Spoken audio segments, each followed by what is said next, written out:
மத்தேயு சுவிசேஷம் 24ஆம் அதிகாரம் 6வது வசனத்தை வாசிங்க. யுத்தங்களையும் யுத்தங்களின் செய்திகளையும் கேள்விப்படுவீர்கள், கலங்காதபடி எச்சரிக்கையாயிருங்கள். இவைகளெல்லாம் சம்பவிக்க வேண்டியதே, ஆனாலும் முடிவு உடனே வராது. நல்ல தகப்பனே, எங்கள் சர்வ வல்லமை உள்ள ஆண்டவரே, இந்த அருமையான நேரத்திற்காக உமக்கு ஸ்தோத்திரம். இப்போவும் நீங்கள் இடைப்படக்கூடியவங்க எங்கள் மத்தியில் பேசுங்க. வந்திருக்கிற ஒவ்வொருத்தரோடு நீங்கள் பேசுங்க. மனுஷனுடைய சத்தத்தை கேட்க இவங்க வரவில்லை ஆண்டவரே. மனுஷனுடைய சத்தம் எதற்கும் பிரயோஜனப்படாத ஆண்டவரே. தேவனாகிய கர்த்தருடைய சத்தம் மட்டும்தான் பிரயோஜனப்படாம்பா.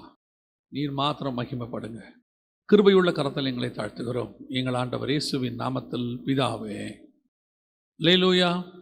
மத்தேயு சுவிசேஷம் 24ஆம் அதிகாரம் 6வது வசனம், யுத்தங்களையும் யுத்தங்களின் செய்திகளையும் கேள்விப்படுவீர்கள், கலங்காதபடிக்கு எச்சரிக்கையாயிருங்கள். ஆண்டவர் 2வது அடையாளமாக யுத்தங்களை குறித்து பேசுகிறார். இந்த யுத்தத்தை குறித்து பேசும்போது 2-3 யுத்தங்கள் வேதத்தில் உண்டு. அதாவது 2-3 வகையான யுத்தம். ஒன்று வேதத்தில் சொல்லப்படுகிற உலகத்தில் நடக்கக்கூடியதான யுத்தங்கள். இன்னொன்று வாசிங்க, எபேசியருக்கு நிருபம் 6ஆம் அதிகாரம் 12வது வசனத்தை வாசிங்க. எபேசியர் 6:12 வாசிங்க. ஏனெனில் மாம்சத்தோடும் இரத்தத்தோடும் அல்ல, மாம்சத்தோடு இரத்தத்தோடும் அல்ல, துரைத்தனங்களோடும் அதிகாரங்களோடும் இப்பிரபஞ்சத்தின் அந்தகார லோகாதிபதிகளோடும், நல்லா கவனிங்க, இப்பிரபஞ்சத்தின் அந்தகார லோகாதிபதிகளோடும் வானமண்டலங்களில் உள்ள பொல்லாத ஆவிகளின் சேனைகளோடும் நமக்கு போராட்டம் உண்டு.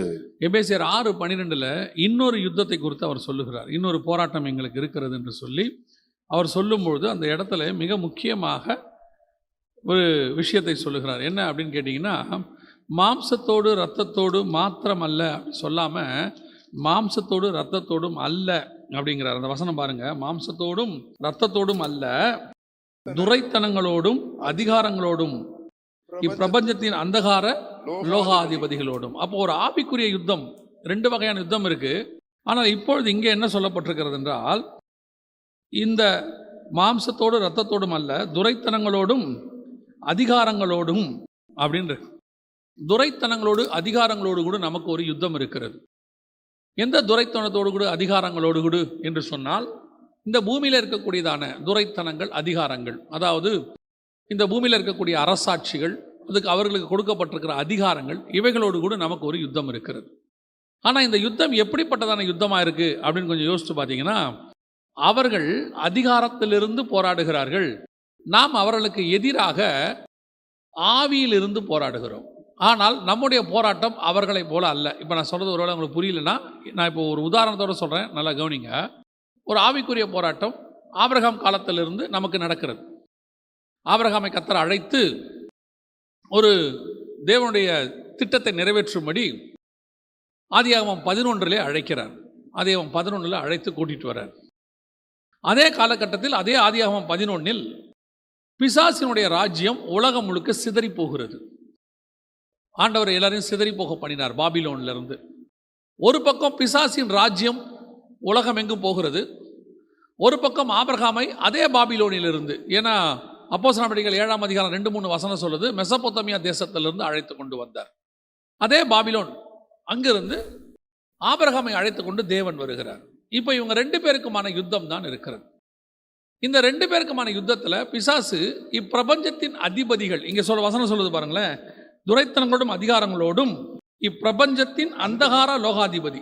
இந்த பிசாசு என்ன செய்வான்னு கேட்டிங்கன்னா, அவன் போராடும் போது நேரடியாக உங்ககிட்டயும் எங்கிட்டையும் வந்து போராடாமல் இந்த உலகத்தில் இருக்கக்கூடியதான மனிதர்களை நமக்கு எதிராய் பயன்படுத்துவான். இப்போ எப்படி தேவன் தம்முடைய ராஜ்யத்தை நம்மை கொண்டு இந்த பூமியில் ஸ்தாபிக்க விரும்புகிறாரோ, அப்படி ஸ்தாபிக்க விரும்புகிற நமக்கு எதிராக அவன் என்ன செய்வான்னா, இங்கே இருக்கிற மனுஷர்களை எழுப்பி விடுவான். அவர்கள் நமக்கு விரோதமாய் போராடுவார்கள், ராஜ்யத்தை செய்ய விடாதபடிக்கு, அதாவது தேவனுடைய ராஜ்யம் பூமிக்கு வராதபடிக்கு தடுப்பார்கள். இது ஒரு வகையான யுத்தம் நமக்கு இருக்கிறது. இதுதான் ஒரு வகையான போராட்டம்.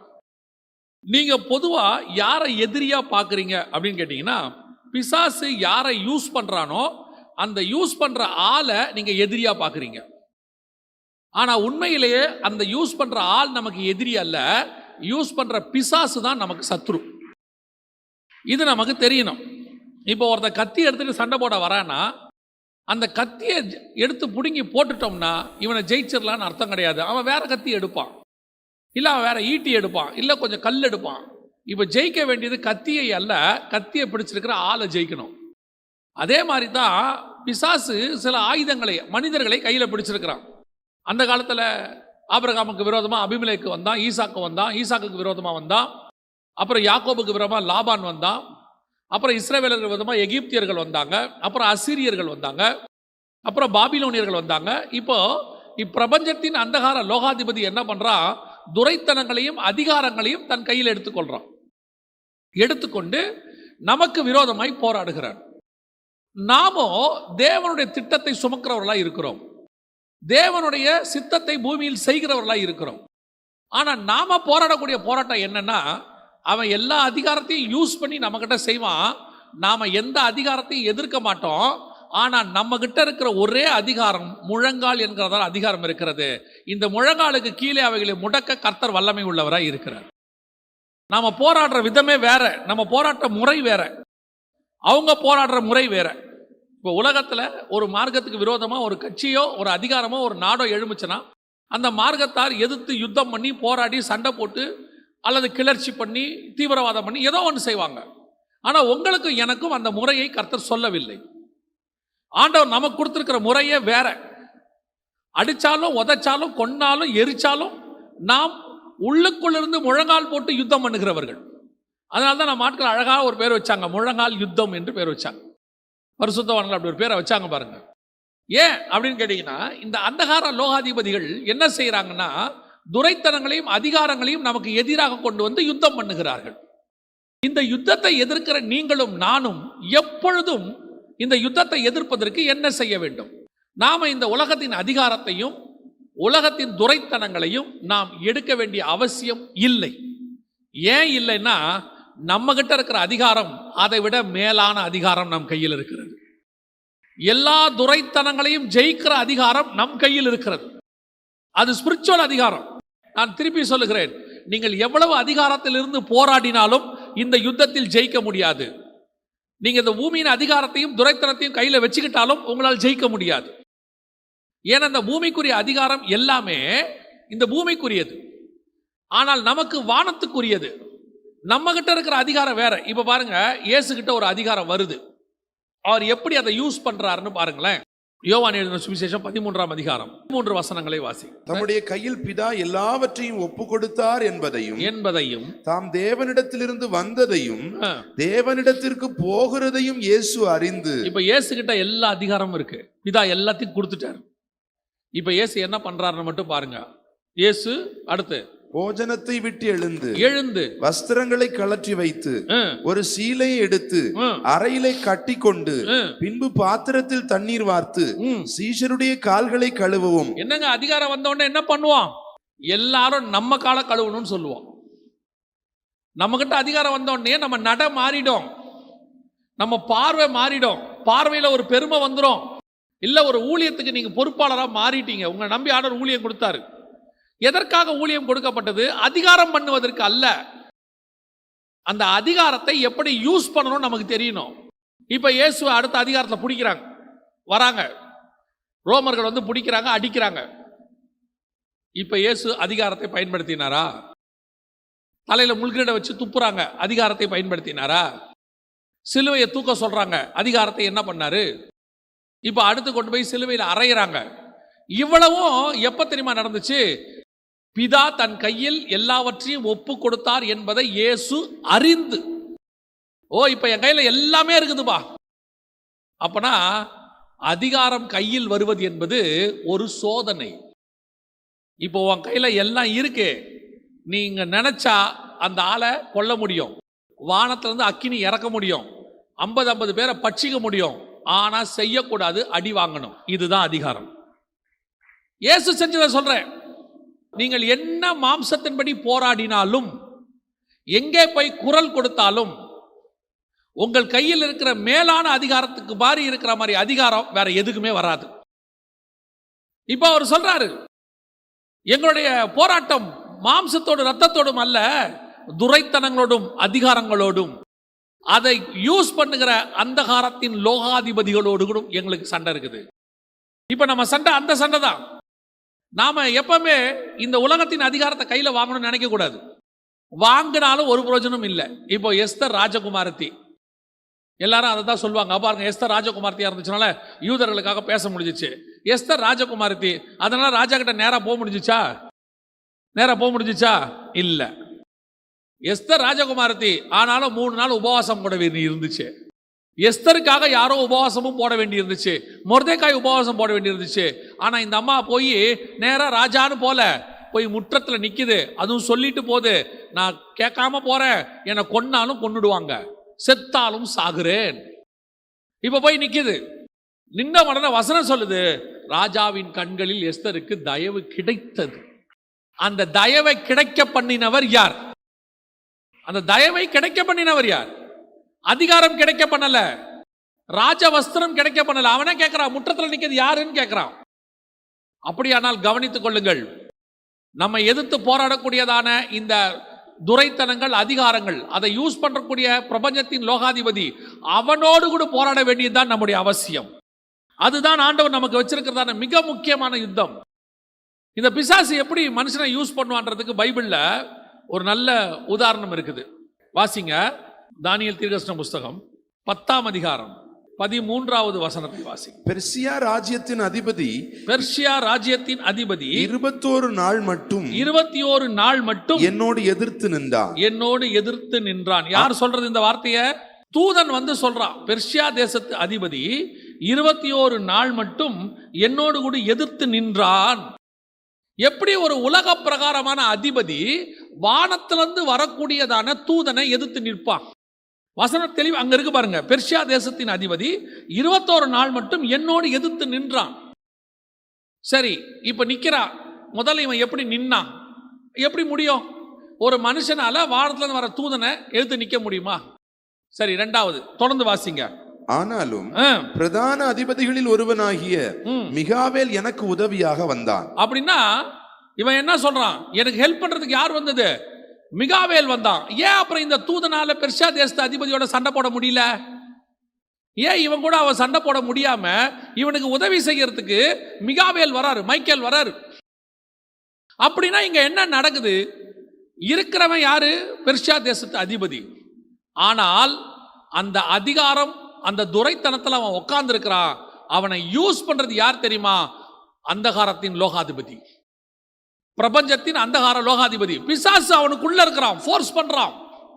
ஃபோர்ஸ் பண்ணும்போது வசனம் சொல்லுது, அந்த தூதனை எதிர்த்து இவன் நின்றான். அப்படின்னா அங்க எதிர்த்து நிக்கிறது மனுஷன் அல்ல, அவனுக்குள் கிரியை செய்கிற பிசாசு. அங்க இருக்கு, வசனம் இருக்கு பாருங்க. அந்த பிசாசை எதிர்க்கிற அதிகாரம் யாருக்கு இருக்குது? சாதாரண தூதனுக்கு இல்ல, கேருபாகிய அந்த யுத்தத்தில் பிரதான அதிபதியில் ஒருவனாக மிகாவேல் வந்தான்.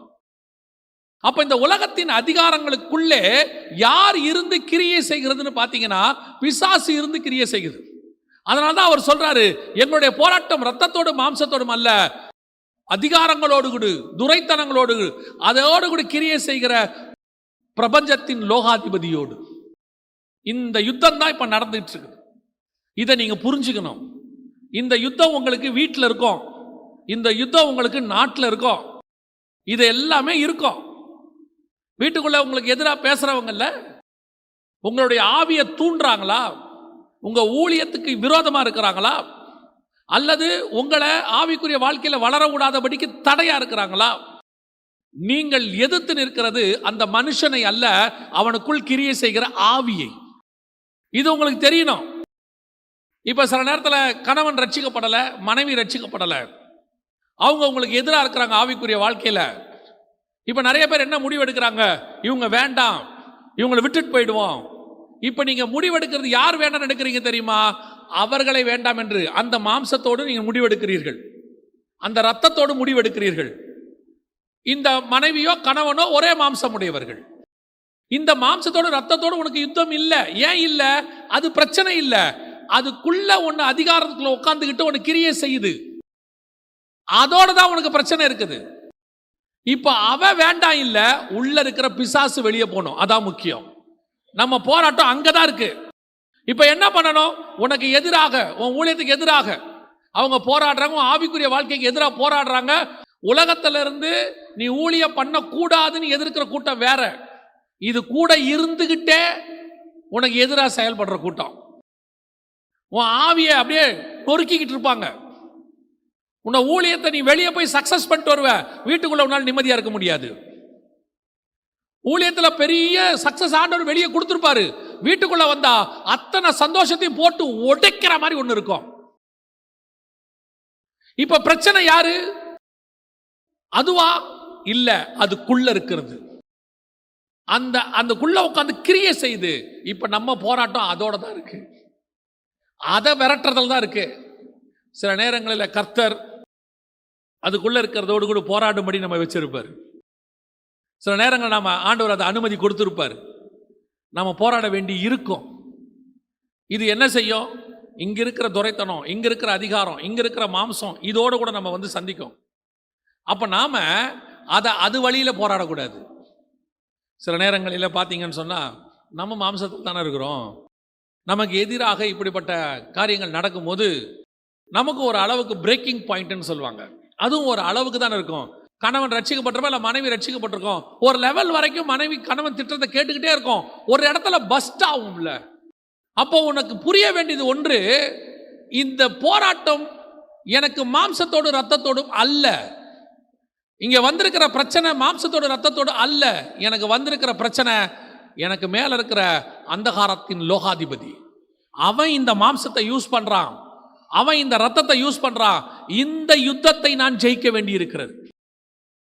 இதே தான் உலகத்துக்கும் பொருந்தும். உலக பிரகாரமா நீங்க ஊழியத்துக்கு போறீங்களா, அங்கே போகும்போது எதிர்க்கிறாங்களா? உங்க நம்பிக்கை என்ன? நான் எகிப்துல போய் நாணலை பிடிச்சிக்கலான்னு நினைக்கிறேன். ஆண்டவர் சொல்றார், எகிப்துக்கு போய் நாணலை போய் பிடி, அது ஒரு நாள் உருவி கொண்டு போகும். எகிப்தியரின் ரதங்கள் உனக்கு உதவி செய்யாது, யாரும் உனக்கு உதவி செய்ய முடியாது. உன்னுடைய போராட்டம் வேறு. இதை நீங்க முதல்ல புரிஞ்சுக்கணும். நீங்க எதை உங்க பாதுகாப்பா நினைக்கிறீங்களோ ஒரு நாள் அந்த பாதுகாப்பு உங்களை விட்டு போகும். எது இருந்தால் நல்லதுன்னு நினைக்கிறீங்களோ அது ஒரு நாள் உங்களை விட்டு போகும். அதான் ஆண்டவர் சொல்றார், எப்பேற்பட்ட அரணான கோட்டையை கட்டிக்கிட்டு இருந்த ராஜாவை எல்லாம் நிர்மலமாக்கிட்டாராமா. ஆண்டவர் சொல்வார், உங்ககிட்ட எவ்வளவு பேர் இருக்காங்க? இல்ல ஒரு 20,000 பேர். வேணாம் குறைச்சிரு. கடைசியில் 300 பேர் போதும், போ சண்டைக்கும்பார். ஆண்டவரே, அவர்கள் கடற்கரை மணலா இருக்கிறார்கள், அவங்க கடற்கரை மணலா இருக்கட்டும், நீ உன் பலத்தில் அவங்களை ஜெயிக்க போறது கிடையாது. 300 பேரை வச்சுக்க, ஏன் பலத்தில் ஜெயிக்க போற அது உனக்கு தெரியணும். இன்னைக்கு நாம என்ன நினைக்கிறோம்? அவங்க பவர்ல இருக்காங்க, நம்மளும் பவரை காட்டணும். ஆண்டவர் சொல்றாரு, பவர்லாம் காட்டாத, குறை, பவரை குறை. இல்ல நாம நீ எதுவும் காட்டாத, குறை. ஏன்? நீ உன் பவரை காட்டாம இருந்தாதான் கர்த்தர் அவர் பவர் என்னங்கிறத காட்டுவாரு. நேபுகாத் நேச்சார முகம் குப்புற விழ வச்சவர். நேபுகாத் நேச்சார 7 வருஷம் அங்கே பட்சியை போல பனியிலும் மழையிலும் நனைய வச்சவர். அந்த தேவன் நம்முடைய தேவனாய் இருக்கிறார். அப்ப நீ எதோட போராடக்கூடாது? மாம்சத்தோடு ரத்தத்தோடு போராடாதீங்க. இன்னைக்கு யுத்தத்தை பண்ணிட்டு இருக்கிறோம், போராடி போராடி பார்க்கிறோம். கர்த்தர் என்ன பண்ணுவார் தெரியுமா? நீ போராடி முடிக்கிற வரைக்கும் அமைதியாய் காத்திருப்பார், அமைதியாய் காத்திருப்பார். நீ போராடு, போராடித்தான் பாரு, உன்னால எவ்வளவு போராட முடியுமோ அவ்வளவு போராடி பாருன்பார். நம்மளும் போராடி போராடி பார்க்கிறோம், கடைசியில ஒரு இடத்துல முடிவெடுக்கிறோம், என்னால முடியல ஆண்டவரே. ஆண்டவர் சொல்வாரு, நீ போராடி கொண்டிருக்கிறது மாம்சத்தோடு, அது பிரயோஜனம் கிடையாது. இந்த மாம்சத்தை ஜெயிச்சா வேற மாம்சம் வரும். ஒரு நாட்டில் ஒரு சர்வாதிகாரி இருந்தாங்க. அந்த சர்வாதிகாரி ஆட்சி ரொம்ப மோசமா நடந்துச்சான். அப்ப அங்க ஒரு ஊழியக்காரரு ஆண்டவர்கிட்ட டெய்லி கேட்பாராம், ஏன் இவங்களை வச்சிருக்கிறீங்க? இந்த சர்வாதிகாரியை தூக்குங்க ஆண்டவரே, இந்த சர்வாதிகாரி வேண்டாம். ஆண்டவர் உணர்த்தினாராம், நான் ராஜாக்களை தள்ளி ராஜாக்களை உருவாக்குறவர், இவங்களுக்கு நான் கொஞ்ச காலம் கொடுத்துருக்கிறேன், நான் கொடுத்துருக்கிற வரைக்கும் அவங்க இருப்பாங்க, ஆனால் அவர்கள் உன்னை ஒன்றும் செய்ய மாட்டாங்க. இவர் போராடுறார், இல்லை ஆண்டவரே எனக்காக நீங்க இந்த ஆட்சியை மாத்தித்தான் ஆகணும், அந்த சர்வாதிகாரியை கீழே தள்ளுங்க. ஆண்டவர் திருப்பி திருப்பி சொன்னாராம், இல்லை. ஒரு நாள் வந்தது, இவர் போராடி ஆண்டவர்கிட்ட கேட்டார், ஆண்டவரே இந்த ஆட்சி மாறாதா, இந்த சர்வாதிகாரியை கீழே தள்ள மாட்டீங்களான்னு.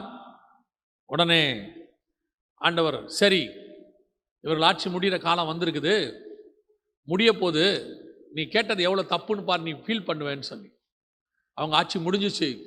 அந்த ஊழியக்காரருக்கு ஒரே சந்தோஷம். ஆண்டவர்கிட்ட போய் சோதனை பண்ணார். ஆண்டவரே, இவர்கள் ஆட்சி முடிஞ்சிருச்சு, இந்த சர்வாதிகாரம் ஒளிஞ்சிருச்சு, நன்றி அப்பான்னு. அந்த ஆட்சிக்கு அடுத்து வேறு ஒருத்தர் வந்தாராம்.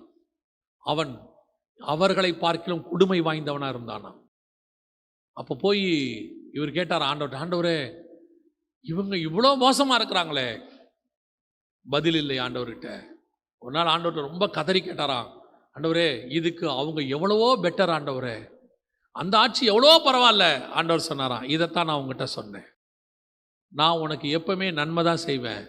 ஆட்சி வருது, மாறுது, அதிகாரம் போது வருது, நீ அதை பார்க்காத, மாம்சத்தோடும் ரத்தத்தோடும் போராடாத, அதுக்கு பின்னாடி ஒரு அந்தகாரத்தின் லோகாதிபதி இருக்கு, அதை பாரு, அதை ஜெயிக்க முயற்சி பண்ணு, நான் உனக்கு உதவி செய்வேன்னு சொன்னாராம். இன்னைக்கு நாம யார் யாரையோ பார்த்துக்கிட்டு எதோடையோ சண்டை போட்டுக்கிட்டு இருக்கிறோம். உங்களுக்கு பிரச்சனை கூட இருக்கிற மாம்சம் அல்ல, உங்களுக்கு பிரச்சனை அந்த மாம்சத்தை கிரியை செய்ய வைக்கிற அந்தகாரத்தின் லோகாதிபதி. அதுக்கு அதிகாரம் கொடுக்குற ஆளு, அந்த அதிகாரத்தை பயன்படுத்துற ஆளு. உங்களுக்கு அது மட்டும் புரிஞ்சிருச்சுன்னா நீங்கள் அதுகளோடு கூட போராடவே மாட்டீர்கள். அதோடு கூட போராட மாட்டீங்க. அந்த யுத்தத்திலிருந்து கர்த்தர் உங்களை விடுதலையாக்குவார். எப்படி விடுதலையாக்குவார்? வாசிங்க 2 கொரிந்தியர் 2ஆம் அதிகாரம் 14வது வசனத்தை வாசி. கிறிஸ்துவுக்குள் எப்பொழுதும் எங்களை வெற்றி சிறக்க பண்ணி, கிறிஸ்துவுக்குள் எப்பொழுதும் எங்களை வெற்றி சிறக்க பண்ணி, எப்பொழுதும் எங்களுக்கு வெற்றி கொடுக்கிறார் ஆண்டவர். இப்ப யோசிச்சு பாருங்க, பவுலின் வெற்றி எது? இப்ப நம்ம யுத்தம் எது நமக்கு தெரிஞ்சிருச்சு. நம்ம யுத்தம் கூட இருக்கிற மனுஷனை ஜெயிக்கிறது இல்ல, நம்ம யுத்தம் கூட இருக்கிற ஆளை விட்டு பிரியறது இல்ல, நம்ம யுத்தம் இந்த அரசாட்சி அனுப்பிட்டு வேற அரசாட்சி கொண்டு வரணும்னு நினைக்கிறது இல்ல, அப்புறம் அது போய் இன்னொன்னு வேணும்னு நினைப்போம். நம்ம யுத்தம் இதோடு அல்ல, நம்முடைய யுத்தம் அந்தகாரத்தின் லோகாதிபதியோடு. அப்படி இருக்கும்போது இப்ப நமக்கு வெற்றி கொடுக்கிறார் ஆண்டவர். நம்ம வெற்றி எப்படி இருக்கும்? திருப்பி அந்த வசனம் வாசிங்க. கிறிஸ்துவுக்குள் எப்பொழுதும் எங்களை வெற்றி சிறக்க பண்ணுகிறார். அப்படின்னா என்ன அர்த்தம்?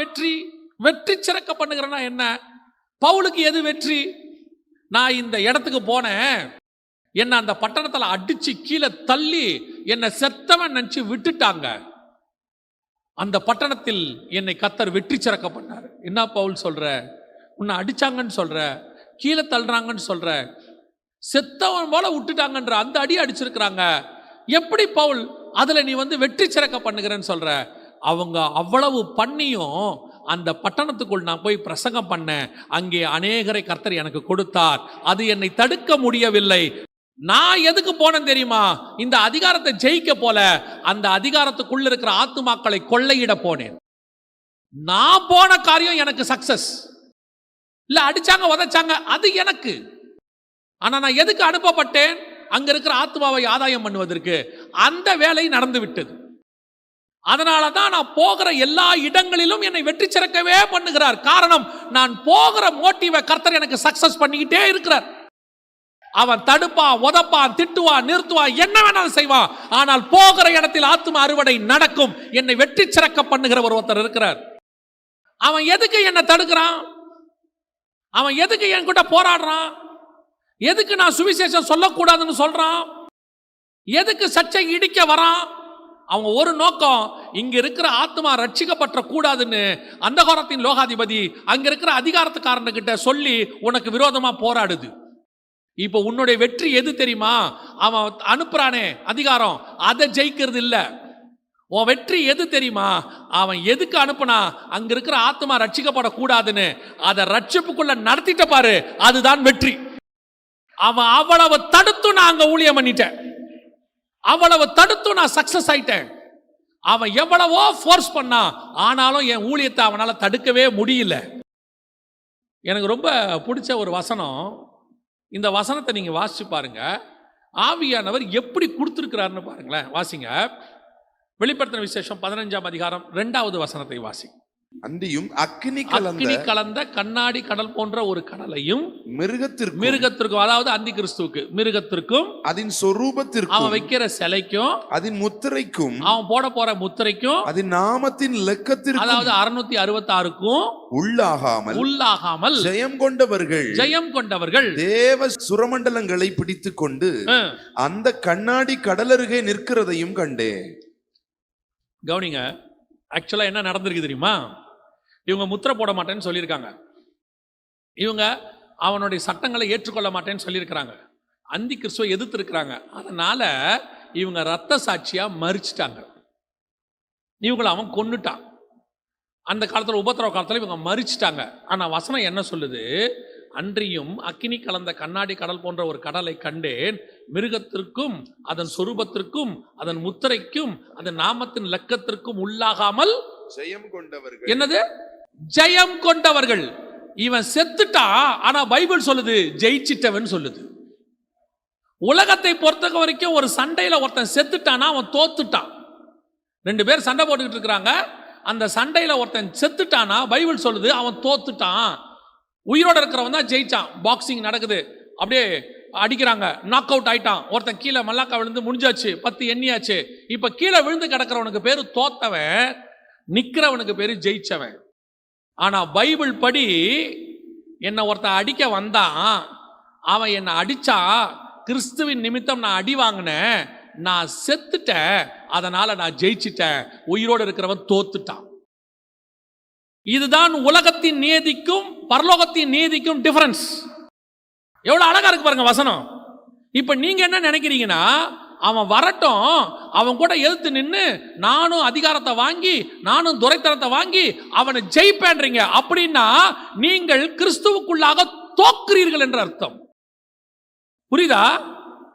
நாம சண்டை போடுறதுக்காக அழைக்கப்பட்டவர்கள் அல்ல, ரத்தம் சிந்துவதற்காக அழைக்கப்பட்டவர்கள். நாம அடுத்தவனை கொல்லுவதற்காக அழைக்கப்பட்டவர்கள் அல்ல, கிறிஸ்துவின் நிமித்தம் கொலை செய்யப்படுவதற்காக அழைக்கப்பட்டவர்கள். என் நாமத்தின் நிமித்தம் நீங்கள் கொலை செய்யப்படுவீர்கள்னு வசனம் சொல்லுது. இதைத்தான் நமக்கு முன்னாடி இருந்த பரிசுத்தவான்கள் நமக்கு சொல்லி கொடுத்துட்டு போனாங்க. பைபிளும் அதை தான் சொல்லுச்சு. அதைத்தான் ஒரு காலத்துல ரத்த சாட்சியாய் மரிப்பது அவ்வளவு பெரிய பாக்கியமா நினைச்சாங்க.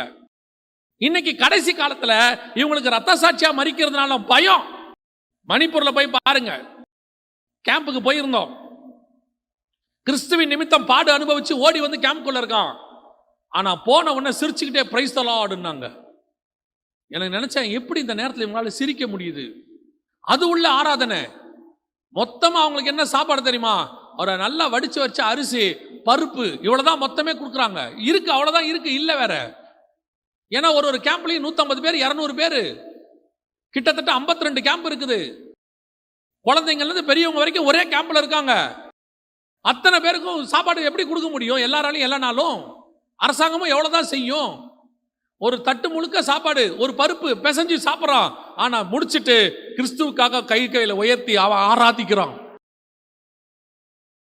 அவன் அடிச்சவன் தோத்துட்டான், இவன் கேம்ப்ல தான் இருக்கான். ஆனா இவன் தான் ஜெயிச்சான் கிறிஸ்துவின் பார்வையில. நல்லா தெரிஞ்சுக்கொள்ளுங்க, உலக பிரகாரமாக சாவது என்பது ஒன்றும் தோத்ததுக்கு அர்த்தம் கிடையாது. நான் கண்ணாடி கடல் அருகே நிற்பேன், என்னை பார்த்து பரலோகம் சொல்லும் ஜெயம் கொண்டவர்கள் இவர்கள். ஆனால் கிறிஸ்துவுக்காக எல்லாவற்றையும் இழந்து கடைசியாய் ஜீவனையும் இழந்து அவங்க போய் நிப்பாங்க பரலோகத்துல. பரலோகம் சொல்லும் ஜெயம் பெற்றவர்கள். யுத்தம் எப்படிப்பட்ட யுத்தம் தெரியுமா? நீ செத்து ஜெயிக்கிற யுத்தம். உன்னுடைய போராட்டம் இரத்தத்தோடும் மாம்சத்தோடும் அல்ல, துரைத்தனங்களோடும் அதிகாரங்களோடும் வானமண்டலத்தின் பொல்லாத சேனைகளோடும். உன்னையும் என்னையும் வெற்றி சிறக்க பண்ணுகிறவர் ஒருத்தர் இருக்கிறார்.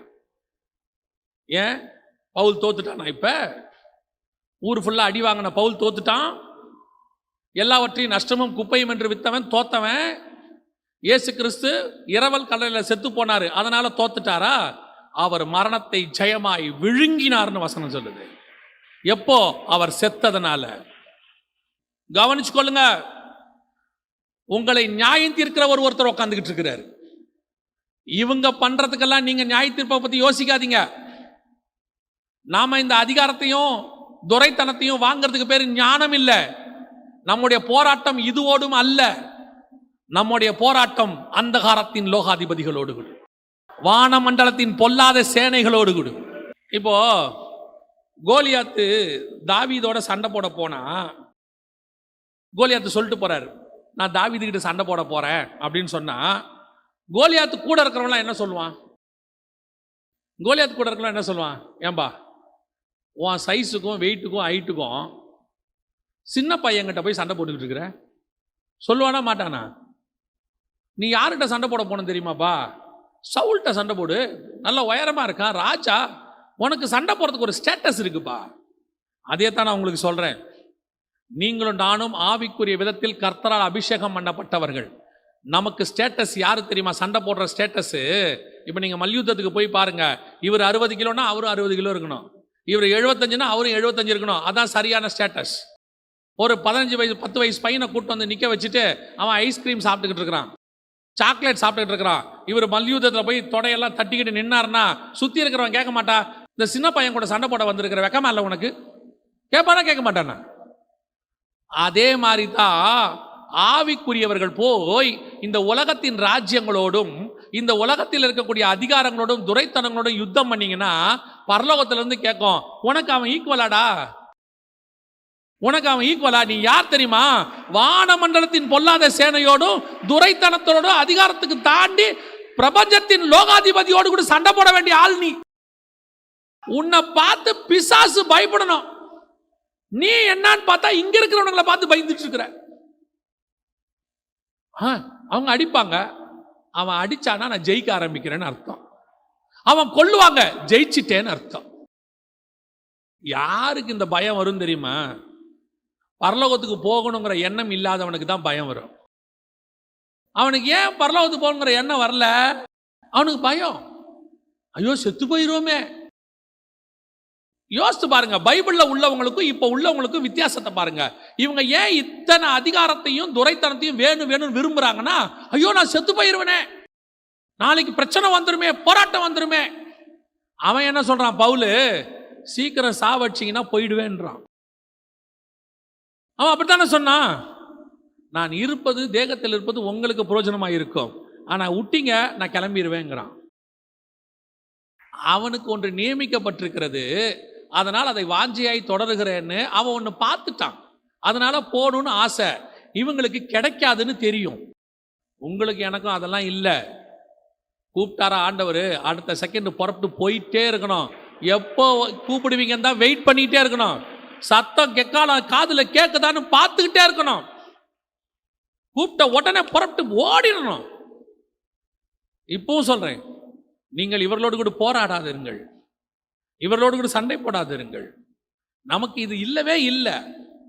யார் வேணாலும் அதிகாரங்களுக்கு வரட்டும், யார் வேணாலும் துரைத்தனத்துக்கு வரட்டும். ஆனா உங்களுக்கு எனக்கு ஒன்று இருக்கு. என்ன தெரியுமா? வாசிங்க, வெளிப்படுத்தின விசேஷம் 1ஆம் அதிகாரம் 5வது வசனத்தை வாசிங்க. உண்மையுள்ள சாட்சியும் மரித்தோரிலிருந்து முதற் பிறந்தவரும் பூமியின் ராஜாக்களுக்கு அதிபதியுமாகிய, பூமியின் ராஜாக்களுக்கு அதிபதியுமாகிய, இப்போ பிரபஞ்சத்தின் லோகாதிபதி இல்ல, இப்போ பூமியின் அதிபதி யாரு? இயேசு கிறிஸ்து. எப்போ உயிரோட எழுந்தாரோ அப்பத்திலிருந்து என் தேவனாகிய கர்த்தர் இந்த பூமிக்கும் ராஜாவாக மாறிவிட்டார். அவரே ராஜாவா மாறின பிறகு எங்களுக்கு என்ன கவலை? எங்களுக்கு என்ன கவலை? பார்வோனின் குமாரத்தின் மகன் சொல்றதே பெருமைனா, நான் சர்வ வல்லவரினுடைய மகன் சொல்றதுல எவ்வளவு பெருமை இருக்கும் எனக்கு. இவங்களுக்கு இந்த அதிகாரம் துரைத்தனம் தேவைப்படுது, எங்களுக்கு சர்வ வல்லவருடைய அதிகாரம் இருக்கு. அவர் எங்கள் தேவனாய் இருக்கிறார், நாங்கள் அவர்கள் பிள்ளைகளாய் இருக்கிறோம். அவர் ராஜ்ய பாரத்தின் ராஜாக்களும் ஆசாரியருமாய் அழைக்கப்பட்டிருக்கிறோம். இந்த தைரியம் தான் எலியாவுக்கு இருந்துச்சு, இந்த தைரியம் தான் யோவான் ஸ்நானகனுக்கு இருந்துச்சு, இந்த தைரியம் தான் இயேசுவுக்கு இருந்துச்சு, இந்த தைரியம் தான் அப்போஸ்தலர்களுக்கு இருந்துச்சு. அதனாலதான் அவன் எதை கண்டு பயப்படாம இருந்தாங்க. ஆகாபை கண்டு எலியா பயப்படவில்லை, ஏரோதை கண்டு யோவான் ஸ்நானகன் பயப்படவில்லை, எவனை கொண்டும் இயேசு பயப்படவே இல்லை, எந்த ராஜ்யத்தை குறித்தும் அப்போஸ்தலர்கள் பயப்படவே இல்லை. இன்னும் மாறாய் நான் சொல்லுவேன், ஆகாப்பு எலியாவை கண்டு பயந்தான், ஏரோது யோவான் ஸ்நானகனை கண்டு பயந்தான். இயேசுவை கொண்டு வானமும் பூமியும் பயப்படுகிறது, அப்போஸ்தலரை கொண்டு ராஜாக்கள் பயந்தார்கள். காரணம், எங்கள் மேல் உள்ள அபிஷேகம் அப்படிப்பட்டது, அப்படிப்பட்ட வல்லமையின் அபிஷேகம் அது. அந்த அபிஷேகத்தை உடைய உனக்கும் எனக்கும் ஏன் இந்த உலகத்தின் அதிகாரம், இந்த உலகத்தின் துரைத்தனம் தேவையே கிடையாது. இன்னும் சொல்ல போனா 1 ராஜாக்கள் 18 எலியாவை பார்த்து கர்த்தர் சொல்லுவார். 1 ராஜாக்கள் 18:1 வாசிங்க. கர்த்தருடைய வார்த்தை எலியாவுக்கு உண்டாகி, நீ போய் ஆகாபுக்கு உன்னை காண்பி, நான் தேசத்தின் மேல் மழையை கட்டளையிடுவேன் என்றார். ஆனா எலியா கிட்ட ஆண்டவர் சொல்றாரு, நீ போய் உன்னை ஆகாபுக்கு காண்பி. ஆனா எலியா என்ன பண்ண தெரியுமா? ஒபதியான்னு ஒருத்தனை பார்க்குறான் போகிற வழியில். ஒபதியாவை பார்த்து சொல்கிறான், நீ போய் எலியா வந்திருக்கிறேன் என்று சொல்லும் ஆகாபு கிட்ட. ஒபதியா ஷாக் ஆயிடுவான். 7ஆம் வசனம் வாசிங்க. ஒபதியா வழியில் போகும்போது எலியா அவனுக்கு எதிர்பட்டான். அவன் இவனை இன்னான் என்று அறிந்து முகங்குப்புற விழுந்து, நீர் என் ஆண்டவனாகிய எலியா அல்லவா என்று கேட்டதற்கு அவன், நான் தான். நீ போய் இதோ எலியா வந்திருக்கிறான் என்று உன் ஆண்டவனுக்கு சொல் என்றான். எப்படி? கர்த்தர் சொன்னது நீ போய் பாருன்னு இவன் சொல்றான், அவனை வந்து பார்க்க சொல்லு. இதுதான் துரைத்தனத்துக்கும் அதிகாரத்துக்கும் எதிர்த்து நிற்கிறது. கர்த்தர் சொல்றாரு, என்ன சொல்றாரு? உன் ஆகாப்புக்கு காண்பி. சரிங்க ஆண்டவரே. போற வழியில வேலைக்காரன் வரான், ஆகாப்புடைய வேலைக்காரன். ஆண்டவனே நீங்களா? ஆமா. உங்க ஆண்டவன் ஒருத்தருக்கான். ஆமா, அவனை நான் எலியா வந்திருக்கேன்னு போய் சொல்லு. அதை விட பெரிய ஆச்சரியம் என்ன தெரியுமா? ஆகாப்பு ரதத்தை பூட்டி கொண்டு எலியாவை சந்திக்கும்படி வந்தான். எலியா வானா யார் வர்றது? ஆகாப்பு வந்தன். இது நம்ம மேல உள்ள அபிஷேகம் பாருங்க. இது ஊழியக்காரனுக்கு கர்த்தர் கொடுத்திருக்கிற அபிஷேகம். நீ உன் ஸ்தானத்திலே உண்மையா இருந்தால் ஆகாப்பை கொண்டு வருவதற்கு கர்த்தர் வல்லமை உள்ள தேவனாய் இருக்கிறார். நீ உன் ஸ்தானத்திலே கர்த்தருடைய அபிஷேகத்தை நீ கனம் பண்ணினால் உன் அபிஷேகத்தை கனம் பண்ணக்கூடியவர்களை கர்த்தர் கொண்டு வருவார். நீ ஏன் உன் அபிஷேகத்தை அடமான வச்சினா கர்த்தர் என்ன செய்வாரு? இன்னைக்கு இவங்க அதிகாரத்தையும் துரைத்தனத்தையும் வாங்கணும்னு நினைக்கிறாங்க. இந்த அதிகாரம் துரைத்தனம் எல்லாம் ஒரு நாள் காணாமல் போகும். இந்த அதிகாரம் துரைத்தனம் எல்லாம் ஒரு நாள் இல்லாமல் போகும். ஆனால் தேவனுடைய அதிகாரம், அபிஷேகம் இதெல்லாம் தாண்டினது. அவர் சர்வ வல்லமை உள்ள தேவன். அவர் பூமியின் ராஜாக்களுக்கு அதிபதி. அவர் சொல்றாரு, உன்னை எல்லா இடங்களிலும் நான் வெற்றி சிறக்க பண்ணுவேன். I will give you the success. We are the more than the conquerors. வசனம் சொல்லுது, எல்லாற்றை பார்க்கிலும் எங்களை வெற்றி சிறக்க பண்ணுகிறார். அந்த தேவன் நம்முடைய தேவனாய் இருக்கிறார். ஒன்று தீர்மானம் பண்ணிக்கோங்க. இன்னைக்கு முதல் யுத்தம் ஆவிக்குரிய யுத்தம். இந்த யுத்தம் எனக்கு கூட இருக்கிறவங்களுடைய மாம்சத்தோடு ரத்தத்தோடும் அல்ல. ஏன்? நான் எதிர்க்க வேண்டியது மனுஷனை அல்ல. நான் எதிர்க்க வேண்டியது அதிகாரத்தில் இருக்கிற மனுஷனை அல்ல, அந்த அதிகாரத்தில் இருக்கிறவரை பயன்படுத்துகிற அந்தகாரத்தின் லோகாதிபதி. அந்த லோகாதிபதியை தான் நான் எதிர்க்கணுமே ஒழிய நான் ஒரு நாளும் மனுஷனை எதிர்க்கவோ அவனை திட்டவோ அவன் மாறணும்னு நினைக்கவோ அவன் கொல்லணும்னு நினைக்கிறதோ என்னுடைய விருப்பம் இல்லை. ஆண்டவர் அவனை நினைத்தால் நிமிஷத்தில் முகம் குப்புற கீழே வைக்க வைப்பார். நல்லா தெரிஞ்சுக்கொள்ளுங்க, உடன்படிக்கை பெட்டிக்கு முன்னாடி தான் தாகோன் உழணும். உடன்படிக்கை பெட்டி எந்நாளைக்கும் தாகோனுக்கு முன்னாடி விழாது. உடனே கொஞ்சம் பேர் என்ன பண்ணுவாங்க தெரியுமா? திருப்பி தாகோனை நிமித்தி வைப்பாங்க. ஆண்டவர் சொல்வார், ஒரு தடவை விழுந்துருச்சுன்னா விட்டுருங்க, தாகோன் வேலை முடிஞ்சிருச்சு. அப்படியா? அப்படிலாம் கிடையாது. நாங்கள் தாகோனை திருப்பி எழுப்பி நிற்க வைப்போம். நிற்க வச்சு மறுநாள் பார்த்தா கை காலெல்லாம் உடஞ்சி போச்சு. இன்னைக்கு நிறைய பேருடைய நிலைமை அதுதான். ஆண்டவர் சொல்லும் போதே திருந்துறது நல்லது. இது ஆவிக்குரிய யுத்தத்தை குறித்து. இப்போ உலக பிரகாரமாய் ஒரு யுத்தம் உண்டு. அதை தான் இயேசு சொன்னார் மத்திய 24:6 யுத்தங்களையும் யுத்தங்களின் செய்திகளையும் கேள்விப்படுவீர்கள். அதை மட்டும் நான் சொல்லிட்டு முடிக்கிறேன். கவனிங்க, எந்த யுத்தத்தை பற்றி ஆண்டவர் சொல்லி இருக்கிறார் அப்படின்னு கேட்டிங்கன்னா, கடைசி காலத்தில், அதாவது நம்ம காலத்தில் இஸ்ரவேல் ஜனங்க திரும்பி வந்த பிறகு உலகத்தில் நடக்க வேண்டிய ஒரு யுத்தம். வாசிங்க, எசேக்கியேல் 38:8 வாசிங்க. அநேக நாட்களுக்கு பிற்பாடு நீ விசாரிக்கப்படுவாய், பட்டயத்துக்கு நீங்களாகி பற்பல ஜனங்களில் இருந்து சேர்த்து கொள்ளப்பட்டு வந்தவர்களிலே. நல்லா கவனிங்க, பற்பல தேசங்களிலிருந்து சேர்த்து கொள்ளப்பட்டு வந்தவர்களின் தேசம். அப்படின்னா இஸ்ரவேல் ஜனங்கள் எல்லா நாட்டிலிருந்தும் திருப்பி வந்து சேர்ந்த பிறகு, இப்போ அவங்க திருப்பி வந்து சேர்ந்துட்டாங்க. 1948 நேற்று கூட பார்த்தோம், சேர்ந்துட்டாங்க. ஸோ வந்தவர்களின் தேசத்தில் கடைசி வருஷங்களிலே வருவா. கடைசி வருஷங்களிலே யார் வருவா? 38:2 வாசிங்க. மனுபுத்திரனே, மேசேக் தூபால் ஜாதிகளின் தலைமையான அதிபதியாகிய மாக்கோகு தேசத்தான் ஆகிய கோகுக்கு எதிராக நீ உன் முகத்தை திருப்பி அப்படின்னு இருக்கு. யாரை பற்றி இருக்கு அப்படின்னு கேட்டிங்கன்னா, இன்னும் கூட ஒரு வசனம் சொல்லிடுறேன், அதுலேருந்து சொன்னா உங்களுக்கு ஈஸியாக புரியும். 39:2 வாசிங்க. 39:2. நான் உன்னை திருப்பி உன்னை 6 துறடுகளால் இழுத்து உன்னை வடபுறங்களில் இருந்து எழும்பவும். எந்த பக்கத்துல இருந்து? வடபுறங்களில் இருந்து எழும்பவும். இஸ்ரவேல் தேசத்துக்கு வடபுறத்துல மேசேக் தூபால் ரெண்டுத்துக்கும் தலைமையான அதிபதி. ரோஷ் அப்படிங்கிற வார்த்தை மலையாளத்தில் இருக்கும், இங்கிலீஷில் இருக்கும். தமிழில் மட்டும் அந்த ரோஷுங்கிறத என்ன பண்ணிட்டாங்கன்னா டிரான்ஸ்லேட் பண்ணிட்டாங்க. அதாவது சீஃப் பிரின்ஸ், தலைமையான அதிபதி அப்படின்னு அவங்க டிரான்ஸ்லேட் பண்ணிட்டாங்க. அந்த ரோஷுங்கிற வார்த்தை வந்து இருக்கும். ரோஷ்னா ரஷ்யாவை குறிக்கிற வார்த்தை. வடக்கு பக்கத்தில் ரஷ்யா வரணும். இந்த யுத்தம் தான் இப்போ ஆரம்பிச்சிருக்குது. இப்போ இஸ்ரேலுக்கும் ஹமாஸ்க்கும் ஆரம்பித்த யுத்தம் உலக யுத்தமாக போய் இப்போ ரஷ்யாவை அவங்க இழுத்துக்கிட்டு வராங்க வம்புக்கு. அதான் உண்மை. ஏன்னா 39:2 நம்ம என்ன வாசிச்சோம்? நான் உன்னை திருப்பி உன்னை 6 துறடுகளால் இழுத்து 6 துறடுகளால் இழுத்து. அப்படின்னா என்ன அர்த்தம்னா வரமாட்டானாமா, வாயில போட்டு இழுத்துக்கிட்டு வருவாராம். இப்போ ரஷ்யாவை அதை தான் செஞ்சுக்கிட்டு இருக்கிறாங்க. ரஷ்யா புறப்படாத இருக்கு, அப்படியே இருக்கு. ரஷ்யாவுக்கான நியாய தீர்ப்புக்கான காலம் அது. இப்போ ரஷ்யா புறப்பட வைக்கிறாங்க, ரஷ்யா வருது. இப்போ ரஷ்யா புறப்படுகிறதை நீங்கள் பார்ப்பீர்கள். ரஷ்யா குண்டு போட்டுச்சு, இல்லை ரஷ்யா மேலே குண்டு போட்டாங்க, ரஷ்யா யுத்தத்துக்கு ரெடி ஆயிடுச்சுன்றதை பேப்பர்லேயோ டிவிலையோ எங்கேயோ நீங்கள் ஒரு தடவை பார்த்தீங்கன்னா நீங்கள் ஒன்று தெரிஞ்சுக்கணும், யுத்தம் ஆரம்பிச்சிருச்சு.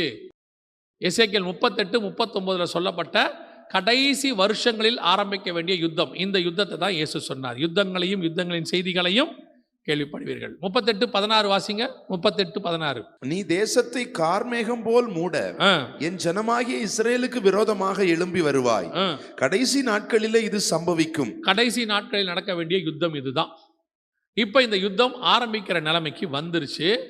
இந்த யுத்தத்தை இப்பொழுது ஆல்மோஸ்ட் நம்ம நெருங்கிட்டோம், கிட்ட வந்துட்டோம். எப்போ வேணாலும் இந்த யுத்தம் வரும். இந்த யுத்தத்துக்கும் நல்ல கவனிங்கள், திருப்பி சொல்கிறேன், இந்த யுத்தத்தை குறித்து நீங்கள் செய்ய வேண்டியது என்ன? இப்போ இந்த யுத்தம் ஆரம்பிச்சிச்சுன்னா பூமியில் இருக்கிற 1/4 பங்கு ஜனங்கள் பாதிக்கப்படுவார்கள்னு இருக்கு. மிகப்பெரியதான ஒரு பேரழிவு எல்லாமே நடக்க போகுது. ஆனால் இந்த யுத்தத்தை பற்றி நமக்கு ஆண்டவர் சொல்கிற வார்த்தை என்ன, அதை மட்டும் வாசிச்சுங்க, நம்ம முடிச்சிடலாம். மத்திய 24:6 வாசிங்கள். யுத்தங்களையும் யுத்தங்களின் செய்திகளையும் கேள்விப்படுவீர்கள், கலங்காதபடி எச்சரிக்கையாயிருங்கள். கலங்காதபடி எச்சரிக்கையாயிருங்கள். அது ஏன் பயப்படாதபடிக்கு எச்சரிக்கையா இருங்கன்றாரு? யுத்தங்களையும் யுத்தங்களின் செய்திகளை என்ன செய்ய போறீங்க? கேட்க போறீங்க. ஆனா பயப்படாதீங்கன்னு சொல்றாரு. இது ஆண்டவர் சொல்றது. பயப்படாதபடிக்கு எச்சரிக்கையாயிருங்கள். ஏன்னா நீங்கள் பயந்தால் நீங்கள் பயந்தது உங்களுக்கு நேரிடும். வசனம் சொல்லுது, நான் பயந்தது எனக்கு நேரிட்டது. பயம் ஒரு வகையான பாவம். பைபிளை பொறுத்த வரைக்கும் ஆண்டவர் பயத்தை குறித்து ஒரு வார்த்தை சொல்றாரு. 21 வசனம் வாசிங்க. பயப்படுகிறவர்களும் அவ்விசுவாசிகளும் அருவருப்பானவர்களும் கொலைபாதகரும் விபச்சாரக்காரரும் சூனியக்காரரும் விக்கிரகாத ஆராதனைக்காரரும் பொய்யர் அனைவரும் 2ஆம் மரணமாகிய அக்னியும் கந்தகமும் எரிகிற கடலிலே பங்கடைவார்கள் என்றார். இத்தனை பாவத்தோடு கூட எதை சேர்க்கிறார் ஆண்டவர்? பயத்தையும் சேர்க்கிறாரு. அப்ப பயம் என்பது பாவத்துக்கு ஈக்குவல். எந்த பயம்? உலக பயம். நடக்க போற காரியங்களுக்கெல்லாம் பயப்படுறது. அதனால தான் ஆண்டவர் திருப்பி சொல்றார் மத்திய 24:6 யுத்தங்களையும் யுத்தங்களின் செய்திகளையும் கேள்விப்படுவீர்கள், கலங்காதபடிக்கு எச்சரிக்கையாயிருங்கள். பயப்படாதீங்க. பயந்தீங்கன்னா தான். இப்போ இந்த கொரோனா வந்துச்சு, பாதி பேருக்கு மரணம் எதுல தெரியுமா? பயத்தினால. அந்த கொரோனா ஜெயிக்கக்கூடியதான ஒரு வைரஸ் தான். உலக பிரகாரமாகவே சொல்கிறேன். இப்போவும் கொரோனா இருக்குது எவ்வளோ பேருக்கு, ஆனால் அந்த அளவுக்கு மரணம் இல்லை. காரணம் என்னென்னா, இப்போ டாக்டர்ஸ் கூட நம்ம ஊரில் கூட சொல்லுவாங்க, அதாவது மருந்து பாதி, நீங்கள் அதை நம்புறீங்க பார்த்தீங்களா, அது பாதிம்பாங்க.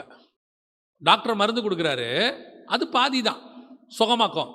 நீங்கள் நம்பிக்கையோட போடுறீங்கல்ல, அந்த நம்பிக்கை தான் மீதி சுகமாக்கும்னு சொல்லுவாங்க. நீங்கள் நம்பிக்கை இல்லாமல் எவ்வளோ மாத்திரை எடுத்தாலும் சுகமாகாதும்பாங்க. அது ஒரு உதாரணமாக சொல்லுவாங்க. அந்த மாதிரி நீங்கள் பயப்படுறது காலில் இந்த கொரோனாவில், ஐயோ கொரோனா வந்துடும்னா வந்துருச்சு. நிறைய பேருக்கு ஐயோ இந்த கொரோனா நான் பிழைக்கவே மாட்டேன், பிழைக்கல. கேன்சரில் ஜெயிச்சவங்க இருக்கிறாங்க. அவங்க சொல்கிறாங்க, கான்ஃபிடென்ட்டாக இருந்தேன் நான், இந்த கேன்சர் என்னை ஒன்றும் பண்ணாதுன்னு சொன்னேன், அது என்னை பண்ணலைன்னு சொல்கிறாங்க. அதே மாதிரி தான் யுத்தங்கள் வரும், செய்திகள் வரும், மிக மோசமான காரியங்களை டிவி சொல்லும். இத்தனை பேர் செத்துட்டான், ஒரு ஊர் அழிஞ்சிருச்சு, ஒரு ஊரே எரிஞ்சிருச்சு, ஒரு குண்டு போட்டு ஒரு நகரமே மொத்தம் காணாம போச்சும்பாங்க. அது பக்கத்து நகரத்தை கூட சொல்லுவாங்க. ஆனா நீங்க பயப்படாதிருங்கள். காரணம், உன் பக்கத்தில் 1000 பேர் விழுந்தாலும், உன் வலது பக்கத்தில் 10,000 பேர் விழுந்தாலும் அது உன்னை அணுகாது.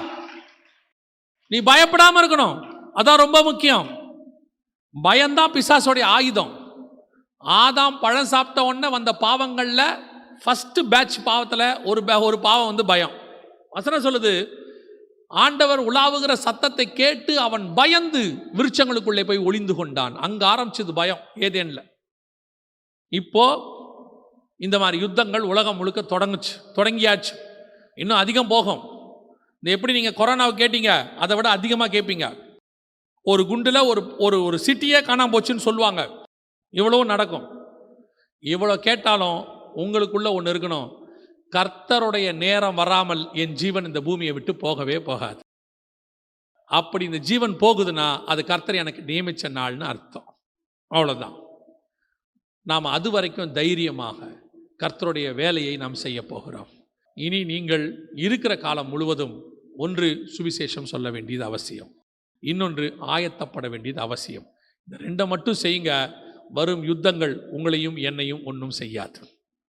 91ஆம் சங்கீதத்தை டெய்லி படிங்க. இனிமேட்டு குடும்பமாக உட்காந்து ஒரு தடவை 91ஆம் சங்கீதத்தை படிங்க. டெய்லி பைபிள் வாசிக்கிறத வாசிங்க. குடும்பமாக உட்காந்து ஒரு தடவை 91ஆம் சங்கீதத்தை கண்டிப்பாக படிங்க. நான் உன்னதமானவருடைய மறைவில் இருக்கிறேன், சர்வ வல்லவருடைய நிழலில் தங்குவேன்.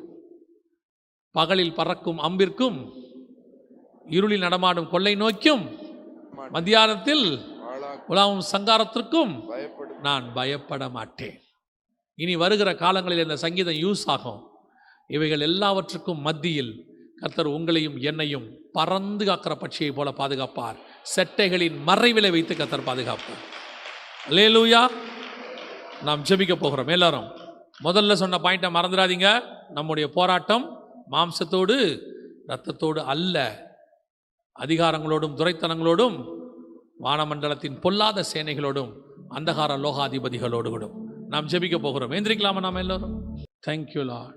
ஒப்பு கொடுத்து ஜெபம் பண்ணுவோமா? உனக்குள்ளே என்ன பயம் இருந்தாலும் இன்றைக்கி ஆண்டவர் சமூகத்தில் ஒப்படைச்சிடுங்க. ஆண்டவருடைய கரத்தை மீறி எதுவும் நடக்காது. உனக்குள்ளே இருக்கிற வியாதியாக இருந்தாலும் ஆண்டவர் சொன்னார்னா வெளியே போயிடும். ஆண்டவர் உள்ளே வந்தார்னா மரணம் வெளியே போயிடும், வியாதி வெளியே போயிடும், உன் வீட்டுக்குள்ளே இருக்கிற தரித்திரம் போயிடும், எல்லாம் வெளியே போயிடும். காரணம், சர்வ வல்லமை உள்ள தேவன் உன் வீட்டுக்குள்ளே இருக்கிறார். அவர் வானத்துக்கும் பூமிக்கும் ராஜாவாக இருக்கிறார். அவர் வந்துட்டார்னா அது முழுவதும் கர்த்தர் மாற்றி அமைச்சிருவார் எல்லாத்தையும். நீ தைரியமாக இருங்க. அதனால தான் ஆண்டவர் திருப்பி திருப்பி சொல்வார், விசுவாசத்தினால் உண்டாகிற தைரியம். நம்ம ஒப்பு கொடுப்போமா தேவ சமூகத்தில்? சர்வ வல்லமை உள்ள தேவன் நமக்கு ராஜாவாக இருக்கிறார்னா எவ்வளோ சந்தோஷம் பாருங்க. அவர் நமக்கு அப்பாவாக இருக்கிறார், எவ்வளோ சந்தோஷம் பாருங்க. அவர் நம்மோடு கூட துணையாக இருக்கிறார், எவ்வளோ சந்தோஷம். நம்ம யாரும் எதுவுமே செய்ய முடியாது.